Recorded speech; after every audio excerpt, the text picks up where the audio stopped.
What is the anatomy and function of the urinary system? The body takes what it needs from food and changes it into energy.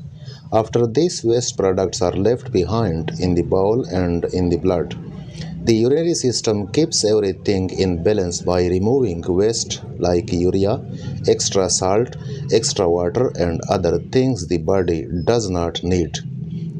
Urea is produced when protein found in meats is broken down in the body. Urinary system parts and functions. Kidneys. There are a pair of kidneys that are purplish brown and are located below the ribs in the middle of the back.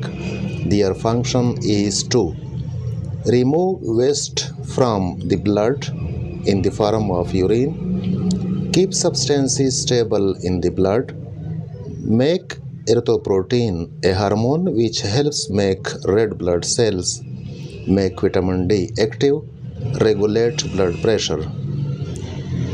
The kidneys remove waste from the blood through tiny filtering units called nephrons. Each nephron is made of a ball of small blood capillaries called a glomerulus. There is also a small tube called a renal tubule, which drains the urine and joins other tubules carrying the urine out of the kidney to the urea. Together with water and other wastes form the urine. Two ureters. Each kidney has a narrow tube called a ureter, which carries urine from the kidney to the bladder.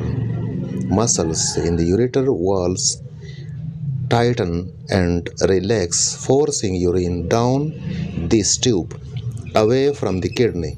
If urine back up or stands still, a kidney infection can develop. After every 10 to 15 seconds, urine is emptied into the bladder from the ureters. Bladder. The bladder is a triangle-shaped. The bladder is a triangle-shaped hollow organ located in the lower abdomen. It is held in place by ligaments attached to the pelvis bones. The bladder's walls relax and expand to store urine and contract and flatten to empty urine through the urethra.